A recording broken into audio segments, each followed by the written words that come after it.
the 23rd chapter, in which the Queen attends her Accession Day celebrations, in which chivalry is affirmed, in which she discovers a new champion.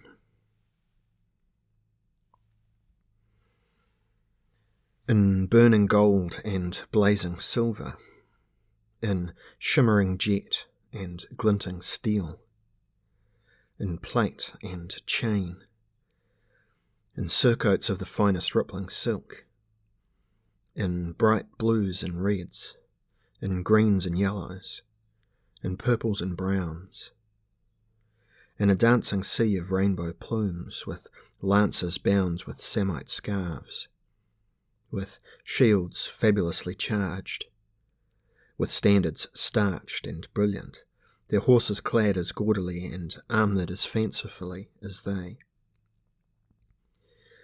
The Queen's jousters clattered through the wide gate into the great square and began their procession around the perimeter.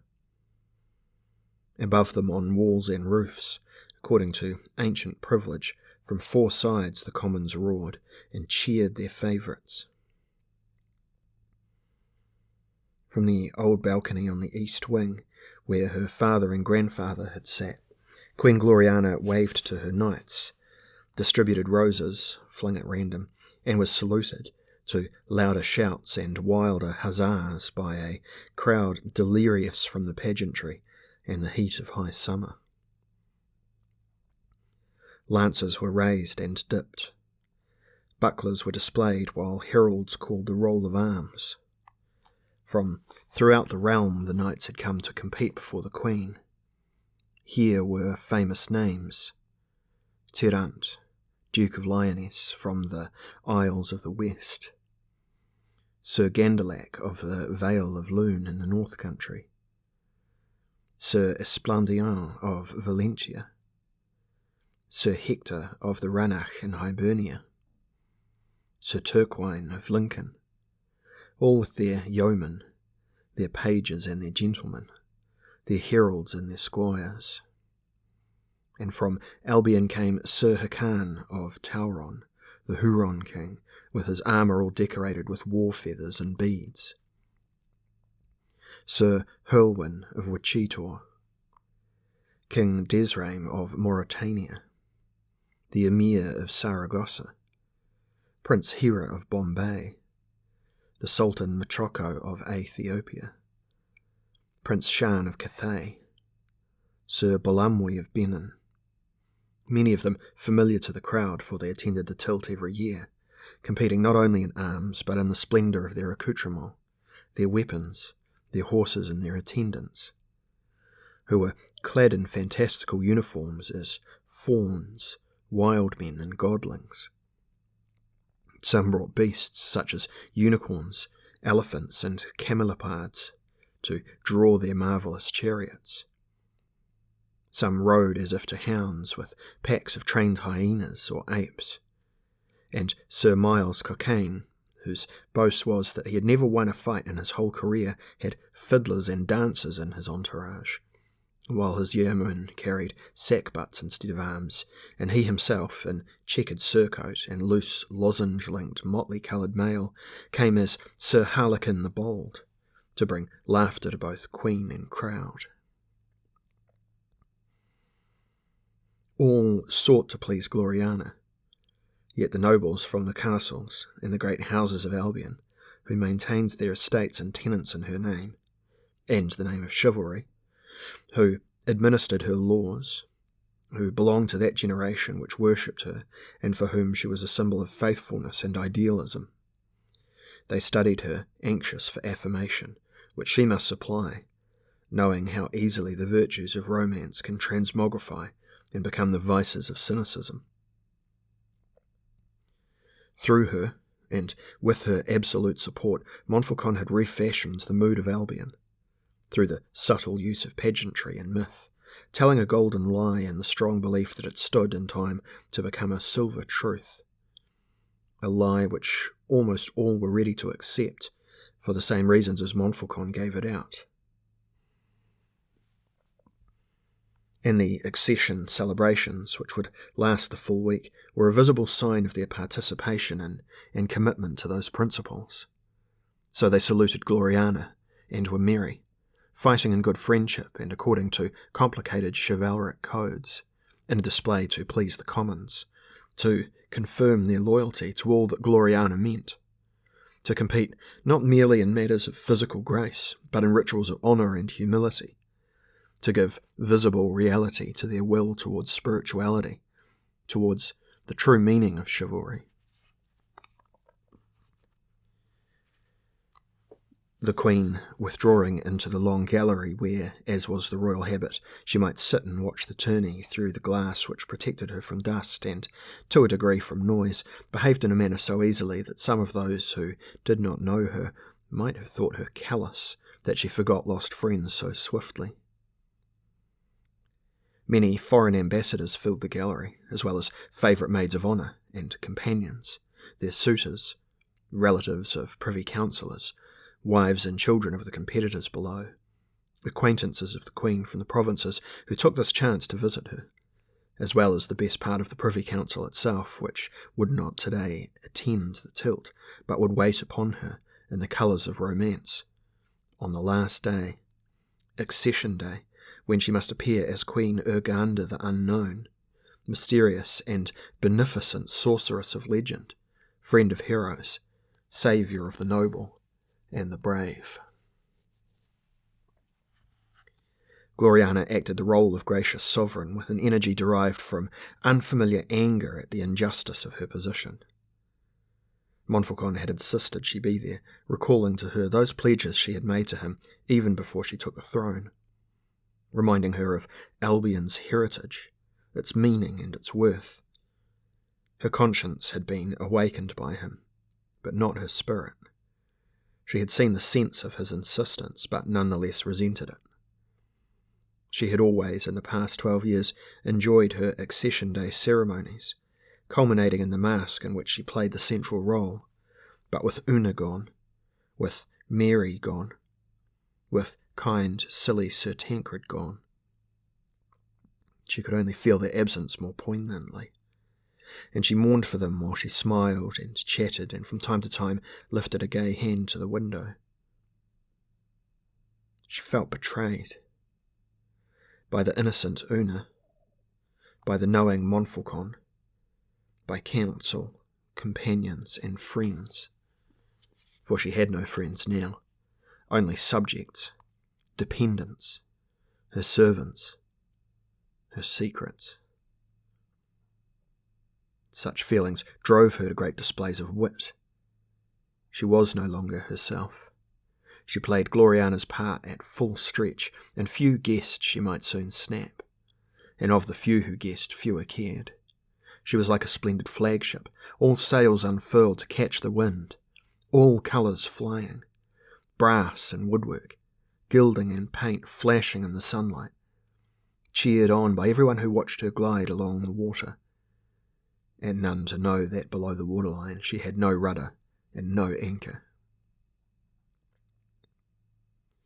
The first tourney commenced in the special yard erected upon the large artificial island in the middle of the ornamental lake, so that the whole mass of people might have a fair view of the proceedings. Sir Timon of the Bridge of Graviny, a young knight in blue and white, jousted against the more experienced Sir Peregrine of Kilcolman Castle, in red, gold, and black, and Sir Timon was soon unhorsed, whereupon Sir Peregrine dismounted, took 2 pikes, and, helping his antagonist to his feet, handed him one, so that they might continue their fight until one fell or 5 pikes broke. In their heavy, fanciful, tilting armour, in closed helms and full plate, the knights moved slowly and deliberately about the field, and like dancers in an ancient mime, struck at one another with stylized gracefulness. Above them, surrounding them, the crowd was quiet, sweating in the August heat, and conscious of the discomfort of the jousters who roasted slowly as they fought. Lord Ubacha Khan caught Queen Gloriana's eye as she turned from the scene. He smiled and bowed, and she cried out, "Good my lord, come and sit with me. It has been a while since we talked." The tall Tatar, in his golden surcoat and silver mail, the formal costume of a noble of his own land, approached and kissed the Queen's hand. "I was concerned," he said in a low voice, "for the well-being of the Countess of Skaith." Gloriana drew him down upon the couch. "As are we all, my lord," she spoke lightly. "I admire the lady very much." Gloriana did not drop her guard, but she was sure she read sincerity in the Oriental's dark eyes. "As did I, Lord Ubacha Khan. There is talk that she is dead, and talk that she has fled, and talk indeed, my lord, that she has gone to live with your own master in Tartary, at your Muscovian capital." Ubacha Khan smiled very slightly. "Would that she had, your majesty." "You do not seem to think she was a murderess." "Oh, I do not care. If she is alive, I would find her." Gloriana was surprised by his intensity, but she remained a formal queen. "That is Lord Rune's responsibility, and Lord Montfaucon's." Ubacha Khan murmured a secret. "My own people also search." "In Albion?" "Everywhere, your majesty." "Well, then you must be sure to tell Lord Rune of anything you hear, my lord." "I shall, of course, your majesty, but strangely we have heard nothing. There is no evidence she left the palace at all." "Ah, indeed." So painful was the subject that Queen Gloriana turned away, pretending boredom so that she could hide her true feelings, her interest. "We continue to search." "We have heard, my lord, that Tatar merchants do good trade," began Gloriana in a voice slightly higher than was natural, "with the peoples of our East Indian provinces, the mountain states of Pathania and Afghania especially. Do your merchants grow rich?" He too became a public man. He said, "Merchants grow rich or they perish, your majesty." "Some grow rich, doubtless." "A trade between nations brings knowledge, and knowledge brings wisdom, my lord. Do your merchants become wise also?" She performed the function Montfaucon expected of her, so that she need not think of Una. "The Tatar nation is famous for its wisdom, your majesty." "Well, wisdom teaches that trade builds peace and prosperity, while war brings only poverty and further strife." She pursued this conscientious reasoning, yet seemed to the Khan to be half entranced as her attention went to the window. "There is a kind of wisdom, your majesty," he continued, virtually as automatic as she, "that is merely caution disguised by sophistry. There is another kind, unadorned, that tells us that too much emphasis on the merchant's needs creates a nation both morally and physically weak, a prey to a stronger nation." "So would many of our Stoics agree in this land," she said, "but the world should support all manner of philosophies, I think, and it should be the duty of the righteous to protect the weak while encouraging the strong." She hardly knew what she had said, for the words were almost rote, diplomatic habit, yet Ubacha Khan, though he responded in similar terms, found them significant. "For there is considerable strength in apparent weakness," she continued, casting another glance towards the tilt when two new knights now fought. "Of course, the Tatar people are famous for their subtlety and must know that." Ubacha Khan said, "That belief can become dangerous to the one who holds it. Strength can melt away without his realizing." "Well, unless he is reminded always of the necessity for maintaining his strength, my lord," she smiled, rising to watch as the knights levelled their lances and, mantling, streaming, went upon one another at full gallop. There came a crash, a cheer, as both knights broke their spears but retained their seats, returning to the positions for fresh weapons. "If I, for instance, should grow weak, you, as a friend, would be ready to remind me, I am sure." "Indeed, your majesty." Ubacha Khan had enjoyed the exchange much more than had the Queen. He understood her to mean that Tartary's gathering of arms along Arabia's borders would act as a signal for Albion to grow alert, and he was satisfied, for this is what he expected of diplomacy. "My Lord of Kansas," the Queen greeted the bronzed, long face with genuine pleasure. "You have not yet returned to your Virginian estates?" "Soon, your Majesty. There is a great deal to keep me here, and I would not miss the tilt." The soft-spoken noble smiled, bowing to kiss her gloved hand. He was clad in doublet and puffed hose of varying yellows, with a short purple cape upon his shoulder, a broad-brimmed, befeathered hat upon his head, and this he removed as he bent. She teased him. "You are most gaudily dressed for a stoic, my lord." "I am dressed today for a queen," he said. "You become a perfect courtier, my lord." As Ubacha Khan politely departed, she patted the couch to bring Lord Kansas down beside her. He grinned, complying. "In honesty, madam, I feel like a stuffed pumpkin." She was comically grave. "Oh, you look very handsome, my lord. Do you enjoy the tilt?" "I do." "But you do not take part?" "No, madam, I've little experience at formal arms, and I haven't the retainers sufficient to support me. Not here." "You brought a very small household, so I heard." "It's my habit, madam, for often I travel only in the company of soldiers, as you know." "You have tilts in Virginia. I have read of them." "Well, elaborate ones, your Majesty." "But as a Stoic you deplore the pomp, eh?" "Well, I accept its necessity, madam, here at any rate. I share with the Countess of Skaith." It was evident that he regretted his lack of tact, but he continued almost without pause. "A preference for simpler methods of maintaining the state's dignity. But they will come in time, I think. Old memories must be crushed beneath the weight of gallantry." "I shared that belief also," said the Queen. "I envy you your pastoral Virginian life. Is it peaceful in Kansas, my lord?" "Oh, too peaceful for a man of my kind sometimes, madam. You know the Virginian temperament by and large, I suppose. We enjoy the land. We are secure, at peace with our fellow nations, and now with Albion. The rebellions were small enough, and not against the realm, only its representative."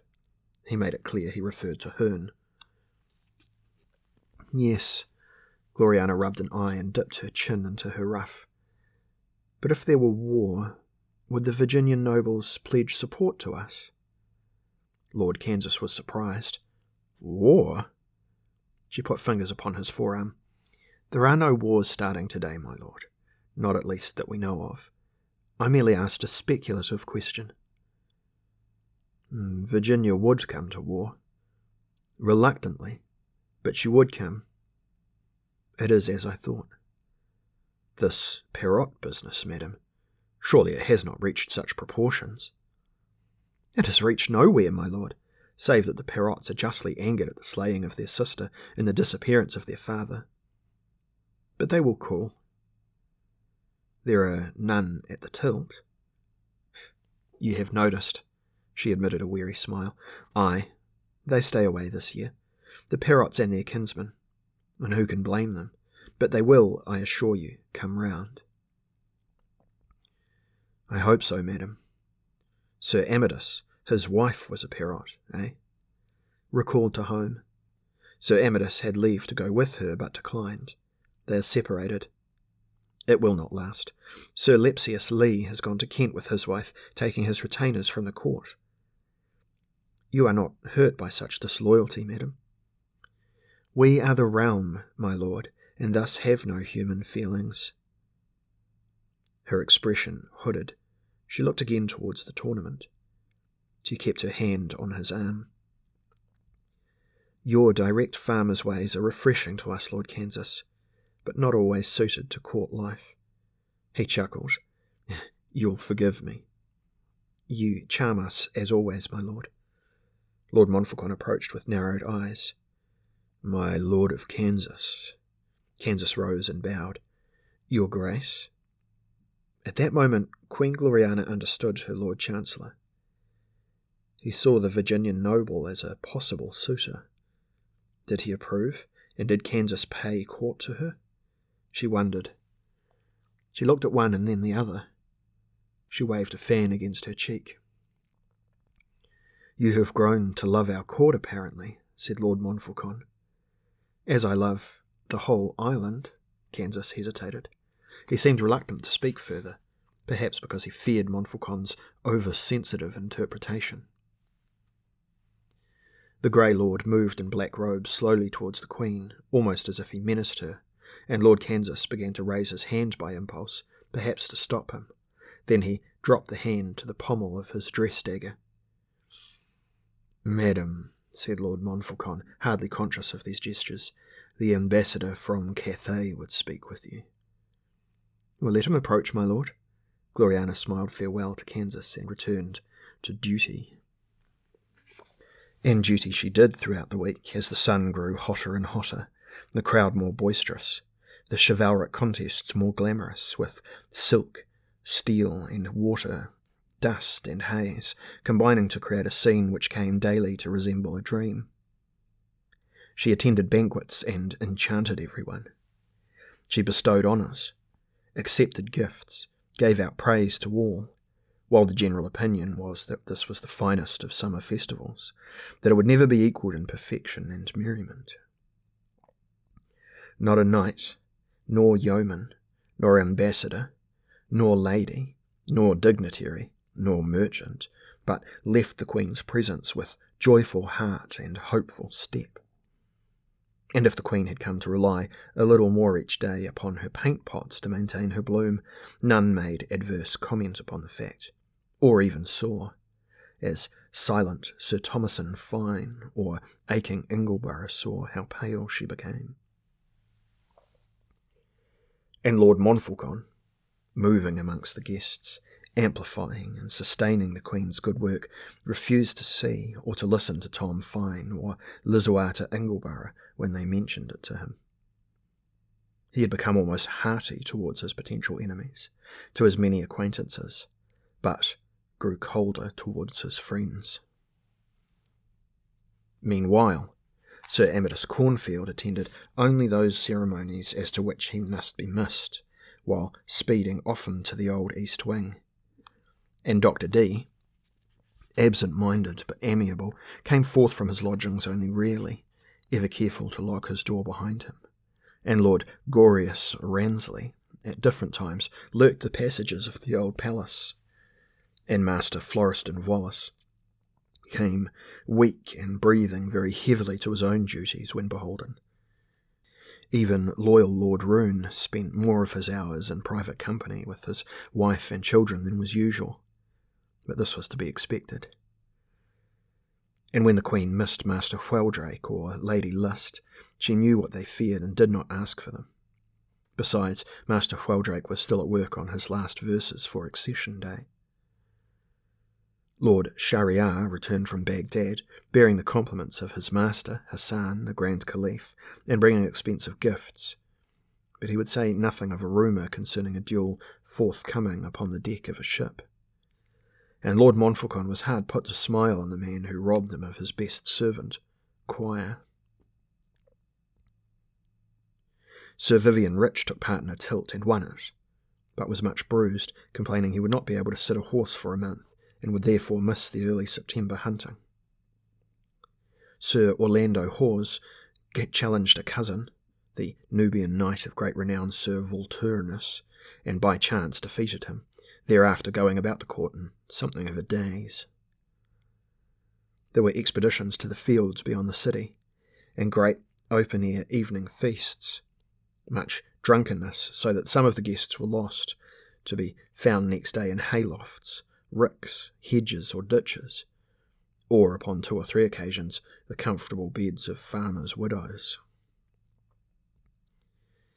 The August air burned, but it also soothed, and if tempers rose, they were soon shrivelled by the universal good cheer. Parties of courtiers, out riding early or at twilight, could look across beautiful hills and see the corn being gathered, see the richly decorated barges on the long straight canals leading to the river, and the city and the ships loading and unloading the cargoes of a wealthy world. And they would see a peaceful, happy, industrious Albion, and know that the Queen's rule was good. The shades of Lady Mary and the rest had vanished. News reached the Perots, caused a weakening of their general hatred, and some Perots counselled their kinsmen to consider making peace with the queen, who had always been their friend. Poles, Saracens, and Tatars mingled with the folk of Albion, proving themselves human, decent men and women, and Mars fell back below the horizon.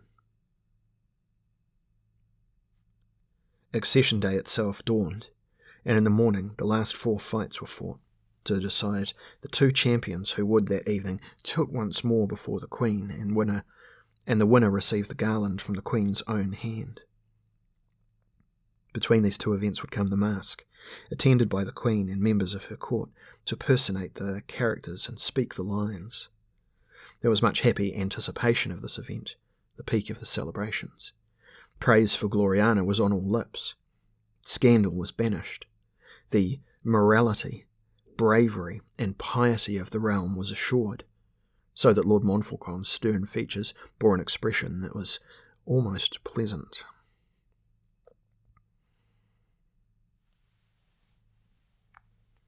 In her apartments, surrounded by companions, by maids and pages, pale Gloriana suffered herself to be painted and disguised in the magnificent glittering costume of her role.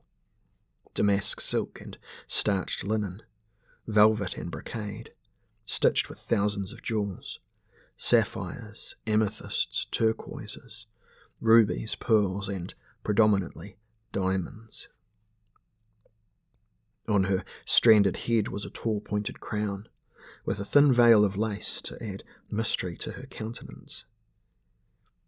Behind her head rose a wide collar, so high as to give an overall stretch of 7 feet, so that she would tower over every knight. Corseted, bound, entwined with ribbons, weighted with metal and precious stones, embellished with rouge and kohl, she stared at her reflection in the mirror, and silently yearned for Una, who would laugh with her, make a joke of what she did, yet never seem cynical, always be sympathetic to both her private feelings and the demands of her public duties. Her bright, lonely, grieving eyes stared from within the paint and gradually grew hard. She was ready.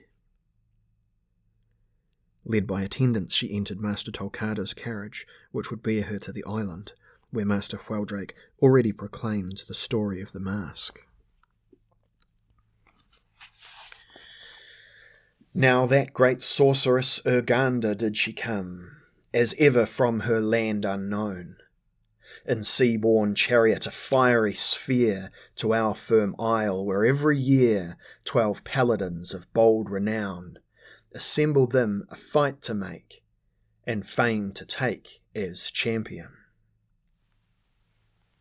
Master Wheldrake's voice lacked its usual steadiness as he piped his lines to a respectful crowd. He wore a simple toga, a laurel crown and sandals, and was perhaps the most comfortably clad of all the people there.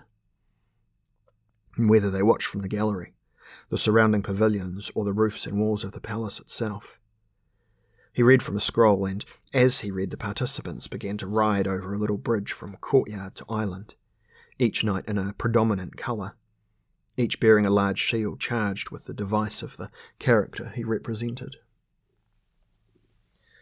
These famous knights each bore great arms. The first he was the knight of silver charm, the second the knight of the flaming brand, the third was called the jewelled hand, the fourth was named the unthroned king, the fifth the knight of the broken spear, the sixth of youngest year was golden ring. As Wheldrake spoke, the named knight raised his lance. Sir Amadis Cornfield in silver mail, Lord Vertigern of Glastonbury in scarlet armour, his shield charged with the flaming sword, Sir Orlando Hawes in greens and red, with the jewelled gauntleted upon his right hand, and the same motif on his buckler and surcoat, Sir Felix Martyr of Hyrcania, whose arms were a divided crown, and whose armour was of brass, Master Oberon Orm in blue edged with silver, with the broken lance as his badge, and Master Perigot Fowler in golden armour with the ring as his charge. Facing these 6 on the other side of the island, now fringed with small imitation trees over which the horsemen loomed, were the remaining 6 knights, and it was to these Master Wheldrake now pointed. The 7th brave knight was Ravenhead, the 8th was the sun considered dead, and 9, the Knight of the Moon was he, while 10 was called Prometheus set free. The 11th was he of the misty foss, and the 12th, whose eyes had lost their sight, was the noble knight of the bright black cross. Here was Master Isidore Palfreyman, with his black armour and his raven crest, Master Marsilius Galamari, in unmarked armour, Sir Sylvanus Spence, brother of young Sir Peregrine, with his pale yellow armour and his arms displaying a radiant moon, Lord Gorius Ransley in fiery scarlet with appropriate symbols, Sir Kidus of Malta in pale grey. Sir Vivian Rich was last, in pure white armour bearing black crosses, his helm already closed to signify his blindness. Master Wheldrake withdrew across the bridge as a trumpet was blown, a signal for the knights to charge, couple by couple with specially weakened lances which broke at once. Then all dismounted and began to fight with monstrous clashing broadswords on foot. For a while this mock battle continued to be waged, with several of the contestants showing every sign of fatigue, until suddenly, from a silken pavilion close to the west wing, there appeared a vast bronze sphere, rolling on mighty wheels of brass, decorated with raised motifs of myriad description, rumbling and groaning and pulled and pushed by dwarves dressed in grotesque dolphin costumes, so that they seemed to slither along the ground. From the sides of the sphere, in cunning sockets, fireworks fizzed and screamed as the elaborate contraption was trundled towards the bridge, while Master Wheldrake, his voice almost a gull's shriek above the noise, continued to recite. So for almost 7 days they were engaged, weapon for weapon, gauge for flaunted gauge. Each hero of equal skill and might fought all from morning until night, until upon the 7th day there came, to cause these lords their noble sport to still, a noise so shrill, a carriage built of flame.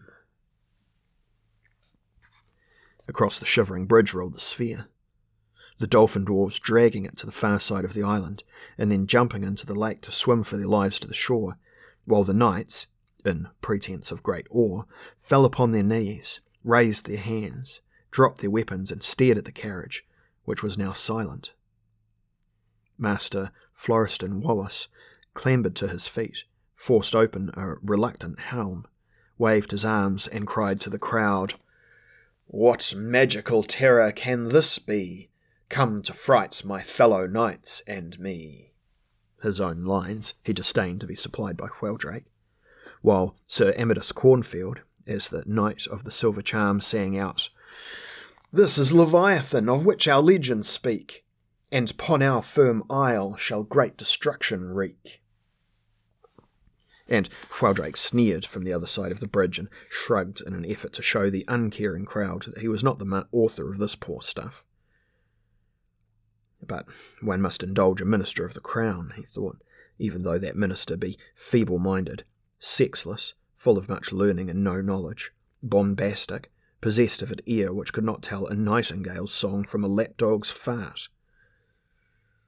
Wheldrake watched through weary eyes as the 2 sides of the carriage fell apart to reveal an enormous green serpent, all of papier-mâché, with glittering scales, rolling eyes, lolling tongue and clashing teeth, one of Master Tolkadar's best creations. That the crowd found this by far the grandest entertainment so far was obvious from its noise.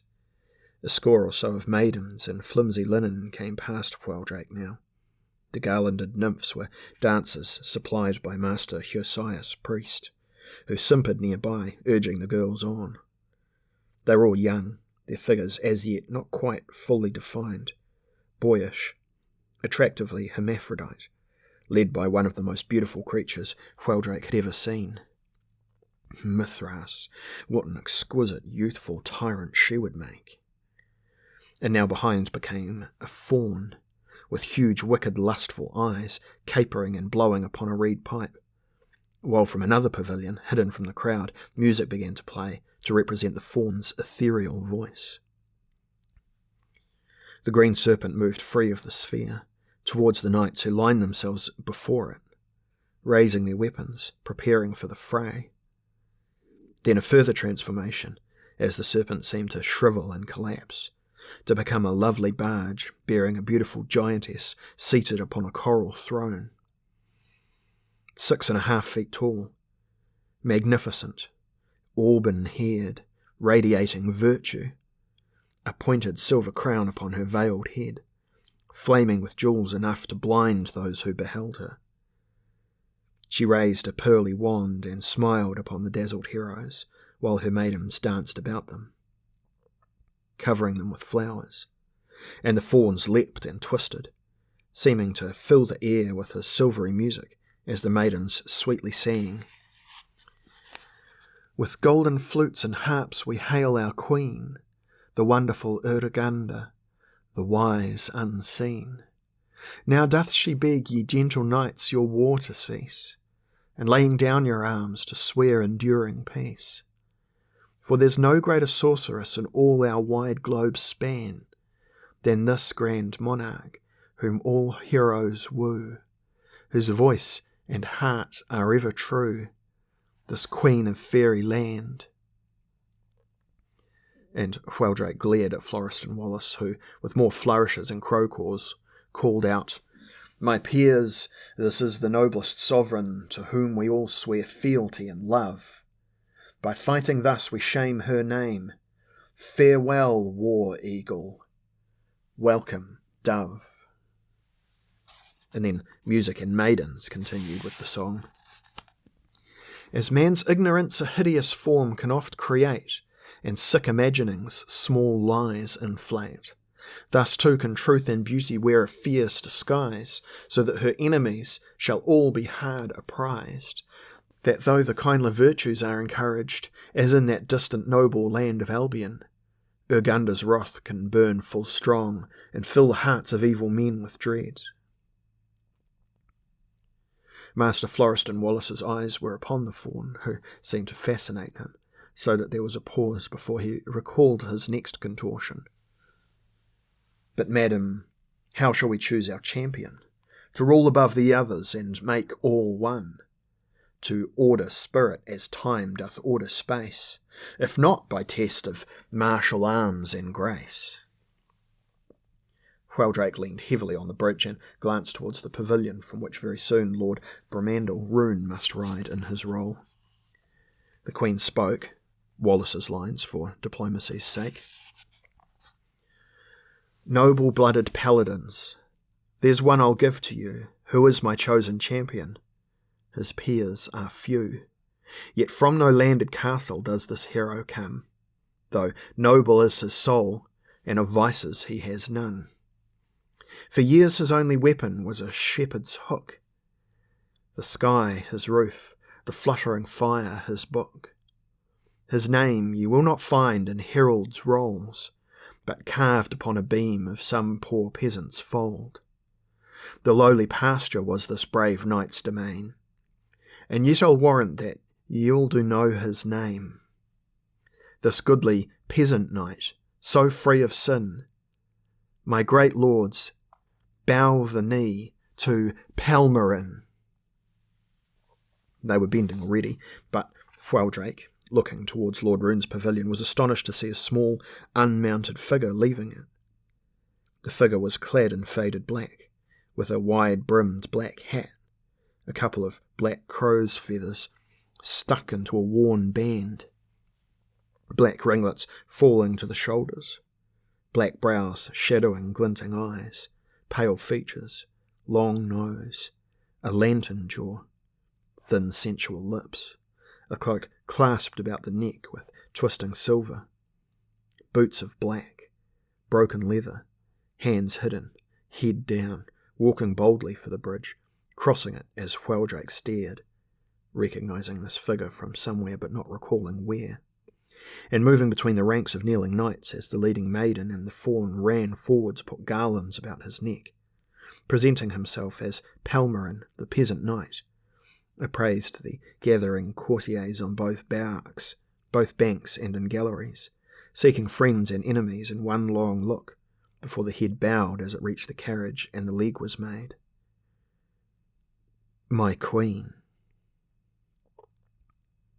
From behind her veil, Gloriana's expression was one of astonishment, quickly hidden, for the stranger was speaking Lord Rune's lines, the lines that the Countess of Scathe would have spoken were she here, and Gloriana guessed that Rune was sick and had sent some servant as a substitute. She refused to consider the crazily flickering thought that another champion was dead before he could perform his role today. "My lady, though I be of lowly station, most loyally I've served your name and nation." The dark, cold, sardonic eyes were looking through her veil, as if they peered through flesh and into her soul. She was fixed by the gaze, and there was humour in his eyes too, which attracted her. It was as if she had been sent another Una. And through the risk of the mask, Queen Gloriana found herself forgetting fear, forgetting duty, forgetting grief, fascinated by those wonderful, intelligent, unkind eyes. Of the courtiers who stood as knights of this and that, somewhat bewildered by the newcomer, so confident in his lines, so familiar in his attitude, there were some who knew him and smiled as men might smile who recognise a friend turned up in paradoxical circumstances. Sir Amadis Cornfield recognised him as the gentleman who had been gracious enough to secure him the favours of Alice Finch, the girl who led the dance today. Master Florestan Wallace recognised him as the protector of his paramour, the lovely Philomena, who played the fawn in Josias Priest's troupe. Lord Gorius Ramsley also recognised him as the friendly intermediary between himself and Alice Finch, who promised consolation soon. Lord Rune peered cheerfully from his tent, and a willing party to the joke knew him for the apothecary who had supplied the antidote and saved the lives of his wife and children. While Dr. John Dee, staggering forward in conical cap and swirling blue robes to play his perenation of Merlin, Urganda's consort, paused upon the bridge, recognising this Sir Palmerin as a benefactor, the seer that supplied him with his whole desire. But standing in the gallery, face gaunt with rage and consternation, Lord Montfaucon recognised his ear, his mouth, his sword, his instrument, and knew how thoroughly and with what audacious cunning he had been deceived and manipulated by Captain Quire, who was even now offering his arm to Queen Gloriana, speaking verse neither by Wheldrake nor by Wallace, and leading her, compliant, against the progress of the mask towards the bridge. So shall they come together side by side, and simple shepherd take the mighty for his bride. The crowd was delighted by the sentiments and the outcome. Noble and commoner wed was ever a favourite theme, and reinforced the mask's intent to show how, in all ways, Albion was a unity. The Queen had not been meant to leave her throne, but here was Quire leading her around the square, waving his hat while she, elated by surprise, waved her wand, to the mob's huge delight and to the applause of her nobles. The maidens and the fawn continued to dance before them, while the 12 paladins, horsed once again, rode behind, with a bemused Merlin, having been usurped his handful of couplets, hobbled in their wake, shaking his head. That this display, though vulgar, served perfectly his needs, Montfaucon admitted to himself, even as he trembled in his anger. Quire had always boasted of his understanding of the mob, and now he proved it. But to see that creature, the symbol of every ignoble deed, every perverse trick, every lie and deceit used secretly by him to maintain the realm, arm in arm with the innocent girl whom Montfaucon had protected through the years from any hint of infamy or guilt, whom he had protected against cynicism, against the understanding that some iron had been mixed in with the gold, perforce, to give it the strength it needed. To see that appalling pairing of vice and virtue brought the blood thundering into his skull, and made him want to scream from the window there and then for the guard to drag Quire to the island, to bring out block and axe, to behead the upstart on the spot where, from the same window, Hearn had watched 1,000 far more innocent heads fall in a single day, when the lake had turned dark red from his victim's lifeblood, including that of 5 members of Montfaucon's immediate family, whom Montfaucon had let perish without a defending word, so that Gloriana might live to gain the throne. But being reminded of those deaths, Montfaucon was also reminded of his self-control. He drew deep breaths. He tried to smile. All around him, the nobles of Albion, of Arabia, of Tartary, of Poland, of the world, were clapping as Captain Quire led the Queen for a second turn about the courtyard. And from without, the cheering, stamping, whistling, cap-waving crowd threatened to shake the whole palace to the ground. Montfaucon moved slowly along the gallery, looking down at the scene. Then he opened a door into a tunnel and, within a short while, stood alone in the silence and the darkness of Hearn's throne room, listening to the beating of his own heart, the hissing of his own breath. Oh, what a destroyer romance can be. It was as if he confided his thoughts to Hearn's ghost, for he was almost friendly in his tone. It had been Montfaucon who had killed the king, whispering him into the final madness, encouraging him to put the noose about his throat, to jump from the battlement above, to hang against the wall with dead, bulging eyes staring into the sand courtyard, where Quire defied both convention and retribution, and brought the summer pageant to a joyous peak.